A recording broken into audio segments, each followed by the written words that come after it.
नमस्कार शेतकरी मित्रांनो, आजच्या ठळक बातम्या. ढगाळ वातावरणामुळे तापमानात घट, मात्र उकाड्याने सोलापूरकर हैराण. पारा 40 अंशाखाली 13 मेपर्यंत पावसाची शक्यता. व्हिडिओ शेवटपर्यंत नक्की पहा. सोनं 1200 रुपयांनी झळाळं, कंगन ठुशीसह कडं चकाकलं, सराफ पेढी फुलली. अक्षय तृतीयेचा गोडवा सोनं खरेदीने वाढला. चॅनलला जर नवीन असेल तर लाईक, शेअर आणि सबस्क्राईब करायला विसरू नका. सोबत बेल आयकॉन प्रेस करा. सांगोला आणि पंढरपूरच्या योजनेला उजनीतून 6000 क्युसेक सोडले. मंगळवेळेला लाभ, नदीकाठच्या गावातील पिण्याच्या पाण्याचा प्रश्न सुटणार. व्हिडिओ शेवटपर्यंत नक्की पहा. नांदूर मध्यमेश्वरमधून पाण्याचे आवर्तन सोडण्याची शक्यता धुसर. नाशिक जिल्ह्यातील धरण समूहात जेमतेम पाणीसाठा शिल्लक.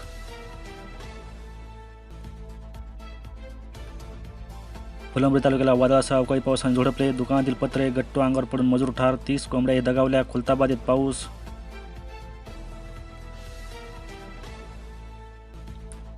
श्रीरामपुरात कांद्यास 1800 रुपये दर. शुक्रवारी गावरान कांदे 9000 क्विंटल, 956 गोणे आवक. संगमनेर तालुक्यातील दुर्गम भागात पाण्यासाठी वणवण. स्वयंसेवी संस्थेने सुरू केला सो खर्चातून रात्रंदिवस टँकरद्वारे पाणी पुरवठा.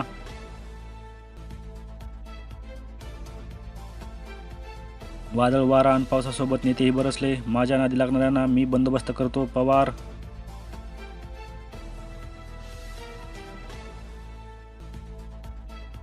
मुहूर्तावर खरेदीसाठी ग्राहकांची उसळली गर्दी. सिन्नर वाहन सोने खरेदीसाठी कल, घरांनाही मागणी.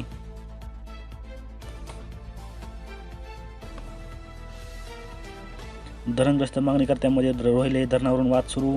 धरणाचा 8 तास का हरकतीत नोंदवण्यासाठी कार्यालयात. 54 हेक्टर जमिनीची मोजणी. हवा शेतमालाला भाव, तरुणाईला रोजगाराची आस. घटक पक्षांच्या मदतीवर डॉक्टर भारती पवार, भास्कर बगरे यांची विजयी वाटचाल अवलंबून.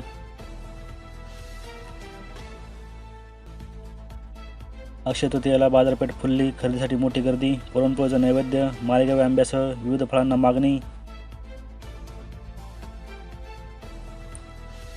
भर उन्हाळ्यात पाण्यासाठी पाथरवाडी येथील आदिवासी बांधवांचे उपोषण. प्रशासनाला नियोजन देऊनही दुर्लक्ष. जलजीवन मिशनांतर्गत विहिरीची जागा बदलण्याची मागणी.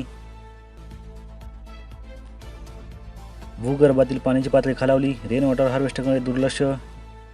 ज्याच्यावर जबाबदार तेच उदासीन. जत तालुका तुमचा जिल्हा नक्की कळवा. शेतकऱ्यांना कापसाची टोभणी करा संयमाने. हंगामपूर्व बोंडअळीचा धोका. 15 मे नंतर बियाणे उपलब्ध होणार. अनेक शेतकरी करतात तेलंगणातून आयात. शेतकऱ्यांना कापसाची टोभणी करा संयमाने. हंगामपूर्व बोंडअळीचा धोका.